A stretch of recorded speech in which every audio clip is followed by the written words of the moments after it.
There's a war brewing on the European continent at this very moment. At the heart of the Balkans, the nation of Serbia is embroiled in a domestic crisis as a massive protest movement has challenged the ruling authority in a way not seen in generations. The Serbian government, under its increasingly powerful president Aleksandar Vučić, has met the challenge head-on, with a fire and venom meant to prove that he will give no quarter. As tensions rapidly escalate within the country, they rapidly escalate outside of it, with governments in Bosnia and Kosovo pushing to assert control over Serb populations in their midst and armed Serb paramilitaries increasingly emboldened to strike. The situation is growing worse by the day, more tenuous, more complex, more aggressive on all sides, while any influence that could calm down the region, nowhere to be found. It's the sort of emerging crisis where long-time geopolitics observers will be tempted to throw up their hands and say, "The Balkans are on fire, aren't they? What's new?" But as we intend to explain in this special episode, this new Balkan crisis is not the sort of thing that can be dismissed so easily. From shifting regional dynamics to overt Serb nationalist signaling to what increasingly seems to be a moment of truth for the ever more authoritarian Serbian government, the current situation bears all the subtle signs of imminent catastrophe, with every side poised to act when the moment is right. So together, let's endeavor to understand just what's going on in the Balkans right now, how things got so bad, and whether it might already be too late to avert a war. Alright, to understand the situation in the Balkans today, we've got to begin with a brief history lesson, and we do promise it's going to be brief, so bear with us, alright? The Balkans are one of those places that are all but impossible to understand without at least some discussion of their recent history, and it's that history that is going to place into context everything that we're going to be talking about moving forward. Until the early 1990s, the modern-day nations of Serbia, Kosovo, Bosnia and Herzegovina, and others were part of the Socialist Federal Republic of Yugoslavia. The Yugoslavs were technically non-aligned with either side of the Cold War, especially under longtime dictator Josip Broz, better known as Tito. Yugoslavia was a communist state, and it was broadly open to working with both the Western and the Eastern Bloc, meaning basically NATO on one side and the Soviet Union on the other. Under Tito, Yugoslavia did a pretty good job of keeping itself in one piece, but it was never quite so homogenous as its leaders might have wished it was. Ethnic and religious divides pushed and pulled on Yugoslav society as much as they pull and push on Balkan society today, and after Tito's death,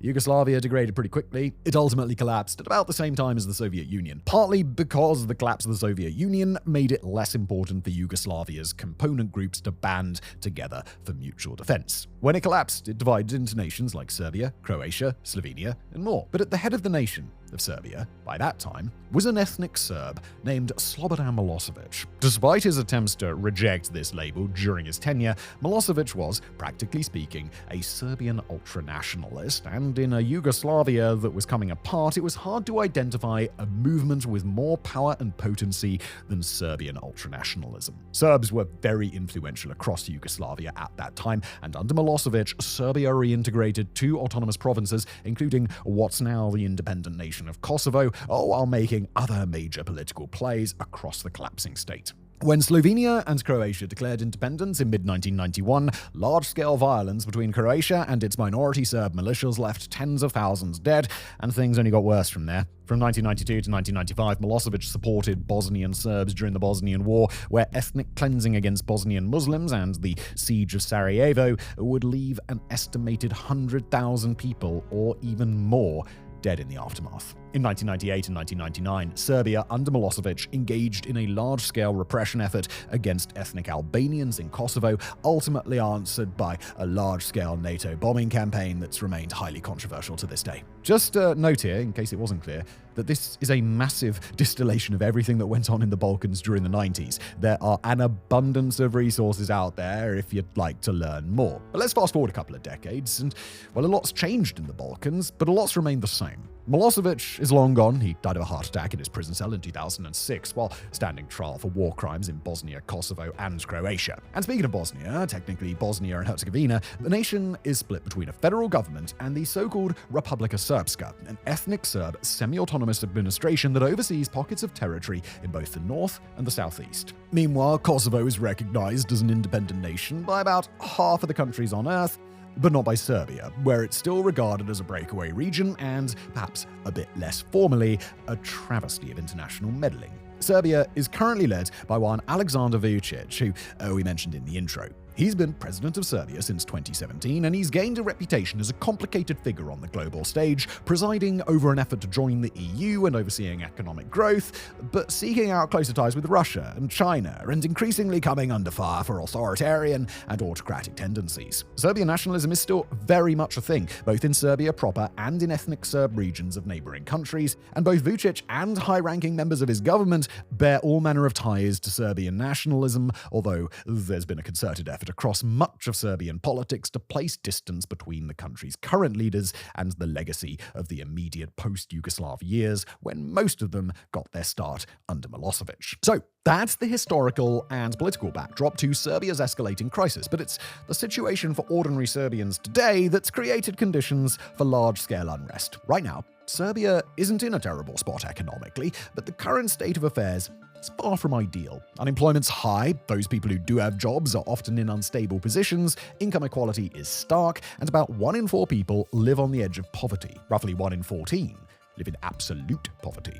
Meanwhile, government accountability in ostensibly democratic Serbia has all but disappeared. Corruption and cronyism at the highest level of government goes unpunished, nepotism is widespread, the judiciary has been weaponized to the benefit of the country's leaders, and media has endured an unrelenting assault despite constitutional guarantees for freedom of the press. Waves of intense but fleeting protests over the last few years have been hit with crackdowns, including from masked enforcers and private groups believed to be operating on the government's behalf, and pro-government media has picked up a habit of running smear campaigns against members of private society who choose to object to the status quo. Overall, things in Serbia have not been great. Public discontent has been on the rise, people's ability to voice that discontent is rapidly being constrained, and perhaps it should have been no surprise to the Vučić government or anybody else that a single deadly spark could send the nation into crisis. That spark finally arrived in Serbia on the 1st of November 2024 at the central railway hub in the city of Novisad in the country's north. The station had recently been renovated as part of Serbia's engagement with China's Belt and Road Initiative, with those renovations having wrapped up in early 2024. But a concrete canopy overhanging the station appears not to have been reconstructed along with the rest of the station, despite conflicting reports on the matter, and on November the 1st, it was that concrete canopy that collapsed without warning. Well over a dozen people were sitting on benches or otherwise loitering underneath the canopy at the time, and a total of 15 of them would be killed by the collapse, along with 2 others who were severely injured. 2 young children were among the dead. Now, at first, the response to the collapse within Serbia was fairly typical of a tragic event of this kind. Public vigils, solemn funerals, and quiet outrage at the death of so many. But very quickly after the collapse, public focus began to shift to the Serbian government. An immediate investigation ultimately led to the indictments of 13 people, including the country's ex-construction minister, who resigned following the collapse. But the indictments, they weren't the whole story. Public demands to release documents around the train station reconstruction were ignored or rebuffed. Questions grew around why the canopy hadn't been properly reconstructed, and as it became clearer and clearer that the Serbian government was standing in the way of a proper public investigation, it became clearer and clearer that the train station collapse was a symptom of the broader problems that plague Serbia today. A bitter social media conversation gave way to early protests, and within a few days of the collapse, police and protesters were clashing across the country. The protest movement began issuing demands for arrests of high-ranking public officials, while public attention turned to how Serbian officials seemed to be siphoning money off a range of China-sponsored infrastructure projects across the country. As one former mayor of the city of Novi Sad put it, government officials were, quote, filling their bloody pockets while filling cemeteries in Serbia. That former mayor, along with other prominent protest leaders, blamed the Vučić government directly for the collapse, which they described not as an accident, but as a crime against the Serbian public. Among the hallmarks of the protest movement were red paint, left in handprints on government buildings as what's become quickly a symbol of the movement. The red-stained handprints are meant to represent, as protesters and opposition leaders alike describe it, quote, blood on your hands, alongside an equally popular slogan, corruption kills. The Serbian government's response was muted at first, even seeming to prioritize de-escalation between the quick start to an investigation and its subsequent attempts to manage the situation slowly in hopes that outrage would wane with time. But calls for trust in public institutions and trust in the government's investigative process rang hollow with the protest movement, and before long, the government's measured approach began to turn. Clashes between riot police and protesters grew more and more common, and pro-government media levied harsh accusations against the protest movement, insisting that they were using the train station tragedy disrespectfully to further a political agenda. University students played an increasing role in the movement, organizing a wave of 15-minute silent protests, a minute for every life lost. And in the final days of November, the protests took a turn. On the 22nd, at the Faculty of Dramatic Arts in Belgrade, students taking part in a 15-minute protest were physically assaulted by an organized group of citizens, some of whom were subsequently identified as high-ranking officials of Serbia's dominant political party, SNS, led by Aleksandar Vučić. After that, the back and forth escalated quickly. Students and other protesters began 15-minute blockades of traffic, including irregular blockades once a week, and angry drivers, including people allegedly affiliated with the SNS party, began using their cars as weapons against those protesters. Leaked audio indicated that a high-ranking SNS member had instructed party members to attack protesters, and when asked about protesters' demands that people who had driven cars into protesters should be arrested, President Vučić himself called the protesters, quote, out of their minds for making such an ask. Said Vučić about a particular incident, explaining why it was so crazy for such a person to be arrested. The driver was just going on his way. State-affiliated media and private media, owned by friends of the Vučić government, quickly shifted their coverage of the protest movement, becoming overtly critical or refusing to cover it at all. Meanwhile, Vučić, a savvy and politically skilled populist, took to the airwaves constantly, driving alternate narratives and doing everything in his power to shift public attention elsewhere. But instead of forcing the protesters to back down, the Serbian government's response only led to greater and greater engagement across society. The Serbian Bar Association began strikes across the legal profession in protest of executive overreach and violations of fundamental Serbian legal principles. The nation's farmers, well accustomed to their own set of tensions with the government, surged into cities and towns to use their tractors as roadblocks during the regular traffic protests, helping to ensure that the lives of protesters weren't at so much risk. Large-scale protests in the capital city of Belgrade drew just over 100,000 people in what became the largest public protest in Serbian history. Again, the Serbian government came back with escalation. Widely ridiculed threats by Vučić to deploy special forces, widely condemned comments by the Prime Minister minimizing the entire affair, token promises by Vučić to release information, accompanied by a grand total of 0 actual releases, and accusations against Croatians in Serbia accused of organizing the protests on behalf of Croatian intelligence. Then came the government's most ominous act of all, the formation by Vučić of what he described as a faction of loyalists within his political party. 17,000 people that he described as pro-Russian and, quote, a bit too extreme for his own tastes. It's unclear whether this organization really exists or what its actual strength may be, but the underlying message was clear. Vučić and his government were tacitly claiming credit for the pro-government attacks on protesters and endorsing the work of organized and extreme groups in trying to end the protest movement. Around the same time, Vučić doubled down on accusations that Western forces were ultimately behind the protest movement, trying to destabilize the nation. The vehicle rammings continued, the physical attacks on protesters continued, and more organizations within Serbian civil society joined the protests in response. Legal charges mounted against protesters, while remaining conspicuously absent for the few people who'd been arrested while attacking the protesters. Most recently, at the time of writing, Serbian society has begun to take part in large-scale general strikes. The country's largest teachers' union, the Workers' Union for the National Power Company, and a range of other union bodies each arranged general strikes for a single day, some of them multiple times. The country's lawyers went on a week-long general strike from the 20th to the 26th of January, earning themselves condemnation as a mob from Vučić in the process. Students formed plans for a simultaneous blockade on Novi Sad's 3 major bridges, though that protest has not happened at the time of writing. About a third of primary and secondary schools nationwide began a strike and endured retaliation. In one town, from a gang of masked intruders trying to forcefully enter a school and intimidate its personnel. Over 100 private companies took part in a major general strike on January the 24th as protests on that same day saw students joined by miners, tech sector workers, medical workers and others in a remarkable show of public support. The vehicle ramming attacks continued. Supporters of Vučić's political party grew considerably more brazen in their attacks, and then, on January the 28th, the protest movement secured a breakthrough: the resignation of Serbian Prime Minister Miloš Vučević. Now, this episode is up to date as of the end of that same day, January the 28th, and we've got to emphasize here that anything that happens in Serbia past that date won't be accounted for in this episode. But what's already clear at the time of writing is that the resignation of the Prime Minister has been received as a clear victory for the Serbian protesters, according to news outlets around the world.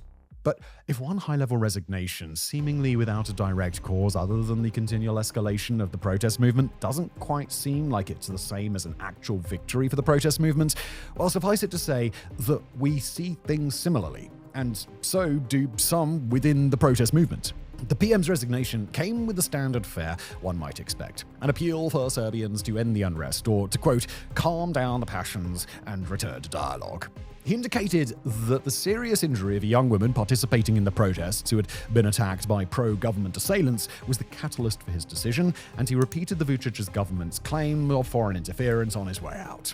The mayor of Novi Sad, where the train collapse took place, stepped down later that same day with a similar overall message. But the Prime Minister and the mayor of Novi Sad were never really the targets of this protest movement, and nor are they the sorts of figures whose removal would actually signal a change to the status quo. Serbia's parliament can hold a snap election to fill his seat, but they don't have to. And even if they did, it's not clear that President Vucic would come out the loser. As regional expert Marta Spala explained to The Guardian, quote, he would hope to capitalize on the fact that there is no strong, united political structure in place to challenge his rule, as the opposition was expecting the next vote to be in 2027. Spala believes that the resignation was likely an attempt to satisfy the protest movement and get them to lose interest. Quote, his gamble seems to be that this resignation will satisfy the protesters and help bring the protests under control. Explains another regional expert, the Foreign Affairs Committee chair of Germany's Bundestag on X, Vucic sacrifices Vucevic in order to stay in power himself.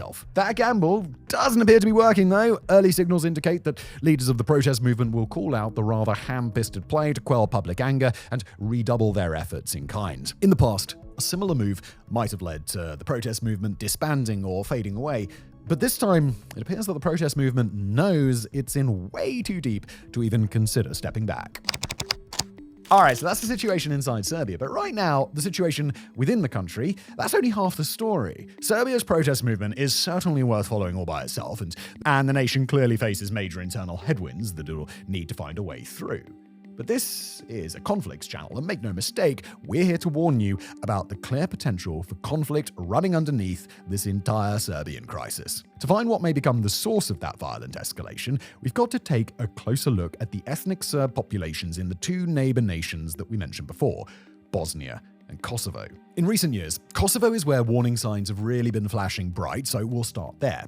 Kosovo's home to somewhere just short of 100,000 ethnic Serbs. And remember, according to Serbia, they and the entire nation of Kosovo are really a part of Serbia proper. According to a 2013 attempt to normalize relations between Serbia and Kosovo, Kosovar ethnic Serbs are supposed to be living in a self-governing group of towns and hamlets, mostly in the north near the Serbian border. For a while, they struck a fairly stable balance with the Kosovo government, but in 2020, things started to turn sour. And just to note here, we've got to emphasize that despite a broad Western understanding of Kosovo that basically begins and ends with the Kosovo War, time did move on there, just like everywhere else, and the Kosovo government has developed a range of interesting methods to keep internal control, including both institutional targeting of its Serb minority and basically carte blanche approval for any of its majority Albanian citizens to do the same. Starting during a period of increased government control during the 2020s COVID lockdowns, the Kosovo government began a pattern of pretty brazen overreach and mistreatment of Kosovar Serbs.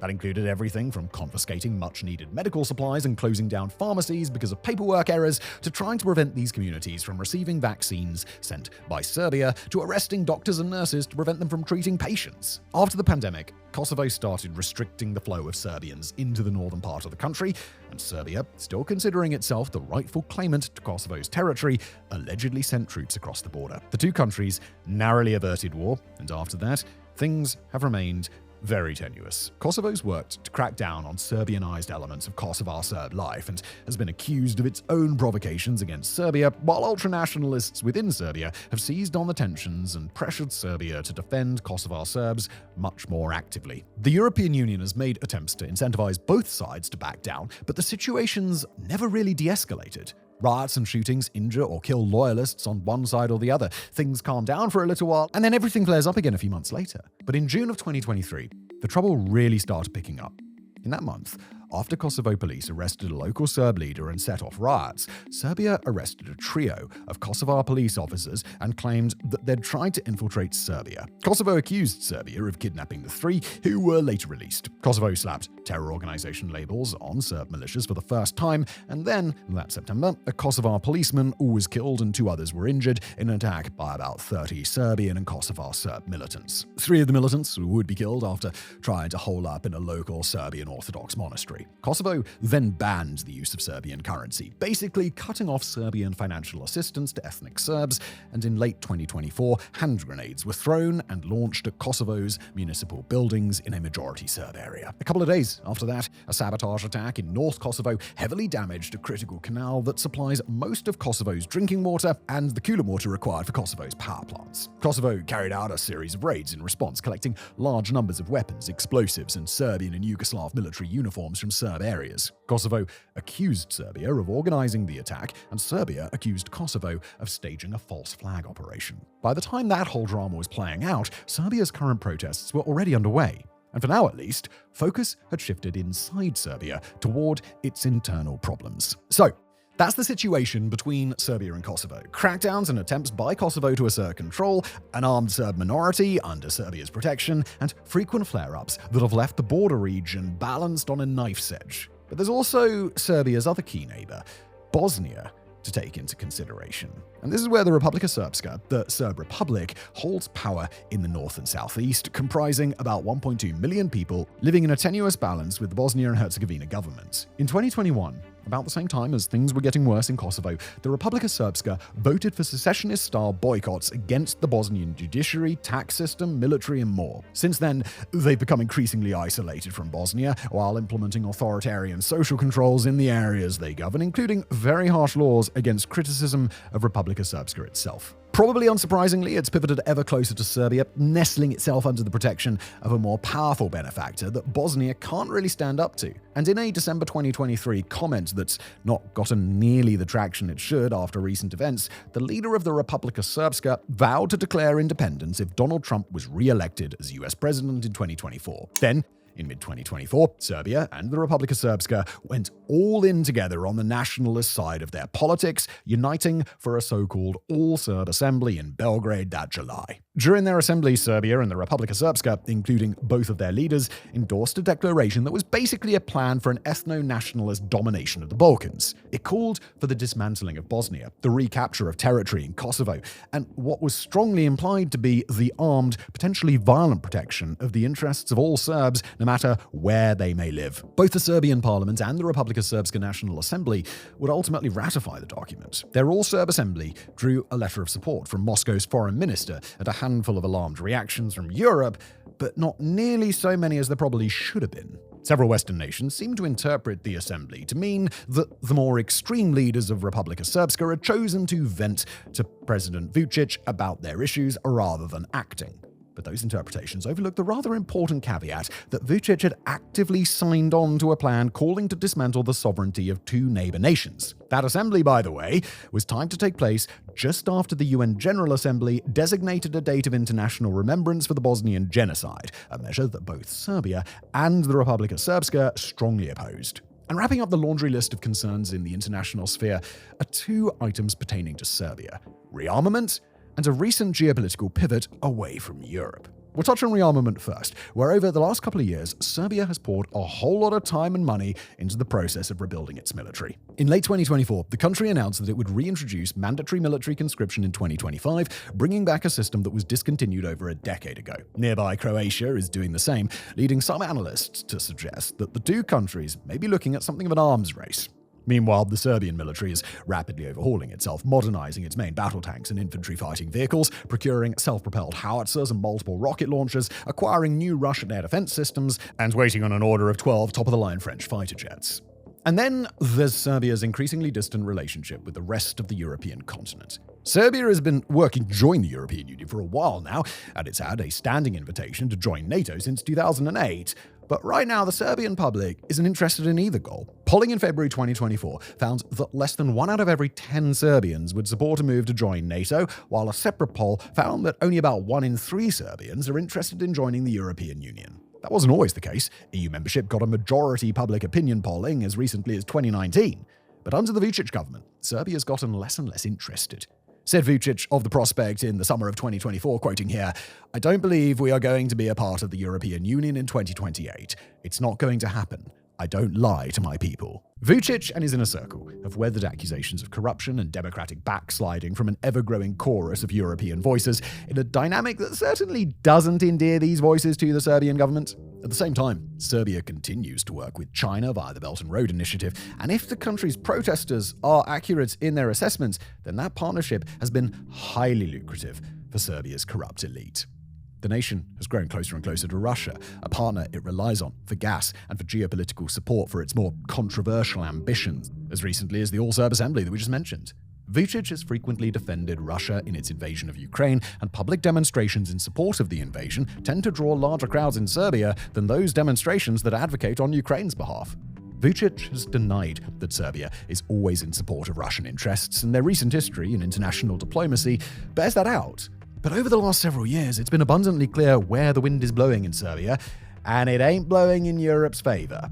What this means for Serbia's current crisis is that a nation that's rapidly militarizing, signing on to expansionist ethno-nationalist pacts that threaten its neighbors, and growing more authoritarian at home, is simultaneously less and less interested in coming to the table to deal with Europe. The carrot of EU membership no longer interests the Serbian public. The stick of sanctions or other penalties for its ties to Russia and China have been slow to arrive.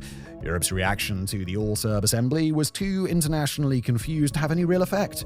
France's agreement to supply fighter jets indicates that Serbian remilitarization won't be opposed, and the nation's alliances with Russia and China are simply easier. They don't come with high-minded condemnation from Vladimir Putin when Serbia does something anti-democratic, and they don't come with threats of disengagement from China when corrupt officials see incoming investment and decide to skim a little off the top. Look around for a deterrent, something that might prevent Serbia from following its worst instincts, and there's nothing. At this point in our episode, we've highlighted a range of factors in this Balkan situation that we're sure the comment section is busy arguing about, but that we imagine that a majority of viewers will agree sound like cause for concern. But it's here that we've got to put together all these disparate parts and explain what they really mean for Serbia, for the Balkans, and for the world. Abroad, Serbia is clearly engaged in efforts to raise its military potency and strengthen its ties with militarized populations of ethnic Serbs on its borders. It appears to be facilitating those Serb militias and paramilitaries, and it's certainly supplying their broader communities with financial, diplomatic, and other forms of support. It's signed on to an all-Serb declaration that lays out an explicit framework for violence with specific targets in mind. And Serbia has taken an active role in patterns of escalation, particularly in Kosovo, where it's built up enough of a pattern and enough sympathy inside Serbia that one explosive incident, one attack or major provocation against Kosovar Serbs could be enough to justify military engagement by Serbia proper. All the while, it's got little meaningful pushback from the EU, tacit endorsement from Russia, utter disinterest in its internal affairs from China, and feedback from its own population that if Serbia were to abandon or step back some of its ties with Europe, it would face little to no penalty from anyone besides the people who are already taking to the streets. Meanwhile, the large-scale protest movement at home in Serbia has only intensified as the months have worn on, and like other protest movements in Europe over the last year, in Georgia and Romania, the people of Serbia seem to recognize that they're facing a point of no return. From protests against an early lifting of COVID lockdowns in 2020, to protests against a lithium mining project in 2021, to protests against conditions that enabled 2 mass shootings in 2023, all of Serbia's recent protest movements have really been about something deeper. They've been about the state corruption, the economic hardship faced by ordinary people, and the rising authoritarianism of the Vučić government. Each time the people have rallied in the past, the Serbian government and police have taken more far-reaching actions to shut those protests down. They've relied more on emboldened pro-government groups of civilians, and they've built a set of tighter restrictions ahead of the next round of protests. People driving cars into crowds of protesters, it's not new in Serbia, and neither is the use of ostensibly private media to inflame and encourage loyalist factions to carry out violence. It's not new for Aleksandar Vučić and his fellow leaders to stand aside for various formal and informal methods of state repression, but all of those problems have gotten worse and worse and worse until Serbia's worked its way to the current situation. A wave of protests where seemingly everything short of gunning down protesters is perfectly acceptable to the government. If the protest movement doesn't fight back now with all its strength, it might as well give up fighting, because the only repressive steps that their government hasn't taken yet are ones that will make it all but impossible to pull off a similar movement in the future. But at the same time, it's impossible to miss the size and strength of the anti-protest movement. Ham-fisted or not, the government's attempts to downplay the protest movement, degrade and insult the people involved, and present Vučić and other government figures as harmless guardians of the grieving families of the train station collapse victims appear to be having a considerable effect. According to a recent survey by the non-partisan Center for Research, Transparency and Accountability, just over 60% of Serbians support the protest movement, against 1 in 3 who believes that they're the work of Serbian and international enemies. But 60% passive support at what appears to be the high watermark for what the protest movement can achieve non-violently shows that the Serbian government isn't anywhere near being out of this fight. Even the resignation of the Prime Minister indicates that the government still believes it's got a strong shot at a favourable resolution. Letting go of an entirely replaceable PM doesn't start a dialogue with the protest movement. It just takes a little bit of the sting off from a portion of people who might be sympathetic to the movement but would like to get back to normal life at some point soon. Not only that, but the anti-protest movement has become a rallying point for that same very powerful strain of Serb ethno-nationalism that runs through not just Balkan history but current Balkan geography. The hardline nationalist movement has seized on the chance to advance its own goals. They've rallied to support a leader who's outwardly renounced the ultranationalism of his younger years, but whose past beliefs mark him as a person Serb hardliners believe will advance their goals despite his public rhetoric. For those past beliefs, by the way, take Vučić's own statement one day after the infamous Srebrenica massacre in 1995, where 8,000 Bosnian Muslim men and boys were slaughtered by Bosnian Serbs. Quote, "You kill one Serb and we will kill 100 Muslims."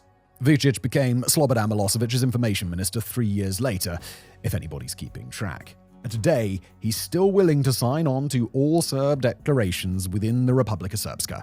Vučić might say loudly and repeatedly that he's no longer a Serb nationalist, but the Serb nationalists think he's a Serb nationalist, so far be it from us to correct them.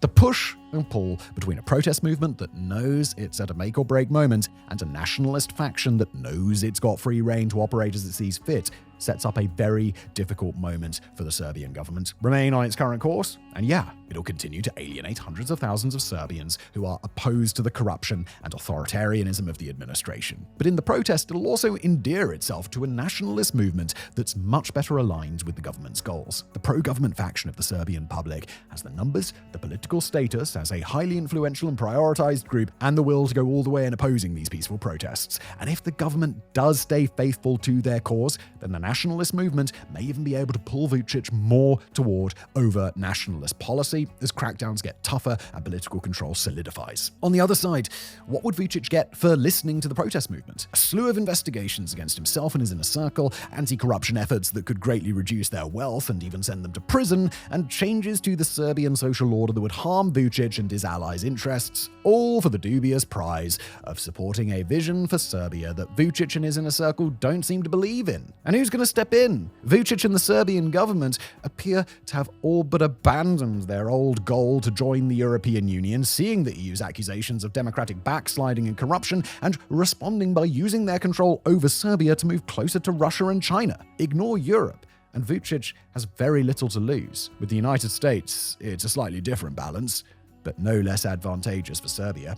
US President Donald Trump has gotten a warm reception from Serbian nationalists who believe that Trump will ease American pressure on the supporters of a united Serb ethno-state and relieve sanctions against Serbia's national oil and gas company due to its majority ownership by Russia's Gazprom. Not only that, but Trump has deep business ties to Serbia, where his son-in-law Jared Kushner is inches away from securing a major Trump hotel deal in Belgrade at the time of writing. The location that was chosen for that hotel, by the way, used to be the site of the Yugoslav Ministry of Defense, targeted and bombed by NATO in 1999. And remember, the leader of the Republika Srpska in Bosnia has explicitly vowed to declare independence on the condition that Trump was re-elected in 2024, indicating that the Republika Srpska, at least, has no doubts about where Trump would place his support in the event of a Balkan crisis. All that is to say, the US won't be putting pressure on Serbia anytime soon, and without the US to back it up, NATO won't have the credibility for a pressure campaign either. Russia and China, of course, have little interest in getting in Vučić's way. So, when we zoom out and look at Serbia as a whole, what do we have? We've got a daring, formidable protest movement that's remained mostly peaceful and is working with urgency in the knowledge that it probably won't get another opportunity as good as this one to effect broad change. We've got a strong and emboldened anti-protest movement operating with clear favour from the government and little accountability for the use of violence. We've got a corrupt and authoritarian ruling party with little to no incentive to give in to the protest movement, either out of their own self-interest or fear of repercussions at home or abroad, and with an anti-protest movement whose beliefs seem much more closely aligned to what the actions of the Serbian leadership indicates their private beliefs to be. So how can the national government secure enough power and leverage to put a permanent end to the protests while appeasing a hardcore nationalist base, while protecting its own interests and advancing its vision for the future? Well, a war would certainly be convenient, plus the declarations of unilateral martial law, the public support that comes from a perceived external threat, and the ability to label protesters as sympathizers to the enemy. And to find the pretext for war, Serbia needs only to look as far as the ethnic Serb organizations of the Balkans that it's cultivated for so long. It's here that the combination of a strong recent push toward an all-Serb ethno-nationalist future and recent instances of violence and perceived repression in Kosovo and Bosnia become incredibly important, because it is here where the Serbian government can make its play for total control. There are a couple of ways that this thing can go. An independence declaration from the Republika Srpska, a local explosion of violence in either Bosnia or Kosovo, or even a false flag attack in either nation, especially against the vulnerable ethnic Serbs of northern Kosovo if no authentic inciting incident comes along. In the face of a threat to Serbs that much of the Serbian public would be sympathetic to, Vučić can call upon far stronger and more totalitarian means of control than the ones currently at his disposal in peacetime. If the protest movement is lucky, it might be dismantled, pushed out of the streets, and instructed to send its supporters home. If it's unlucky, it could very easily be branded an internal threat to the Serbian state, opening up possibilities ranging from purging arrests and military trials of high-ranking leaders to mass detention of ordinary protesters to organized attacks by anti-protest groups and militias that the state has deputized, potentially even worse. And if all of that seems crazy, if it seems like a bridge too far for the Serbian government, we've got a question for you to answer. What do all of the incentives and disincentives that the Serbian government has in front of it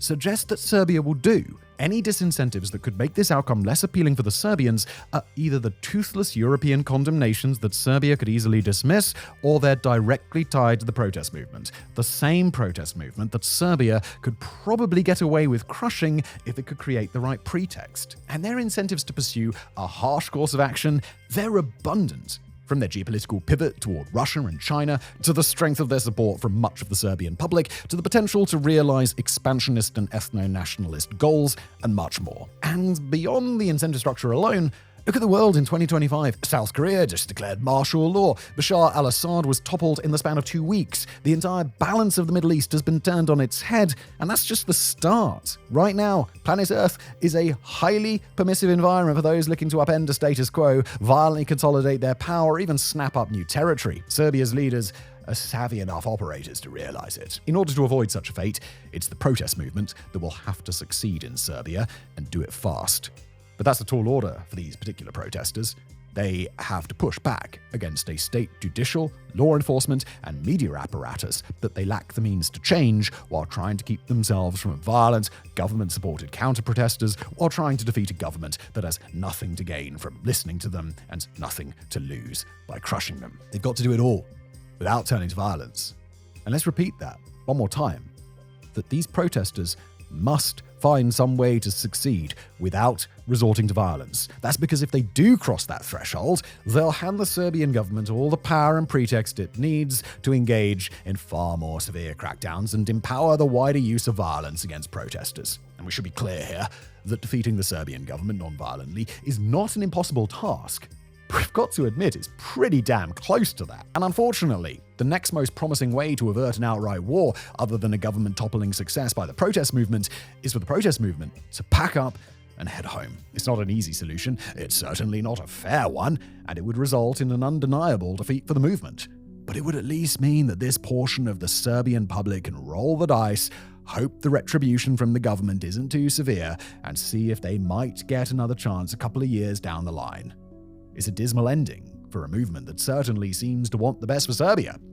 but it's a hell of a lot better than crackdowns under martial law, a potential war that could leave thousands dead, and at the end of it, quite possibly a pan-Serbian ethno-state just one generation removed from its most recent genocide. Now, typically here on WarFronts, we try to end this episode with a note of hope for the future. We'd make the case for optimism, try our best to believe it, and hope that the world might change for good in some small way. Sometimes, however, we come to an ending like this, where the sad, broken thing we could try disguising as optimism is a path of bitter sacrifices in the name of minimal loss. It's that sort of situation that faces Serbia now, in a national, regional, continental, and global environment that has left the door wide open for an ambitious leader in this country to seize control. Look at Serbia in totality, and it seems as if Aleksandar Vučić and his allies have been laying the groundwork for something like this for years. And now, a potent, inspired protest movement might be marching straight into a trap.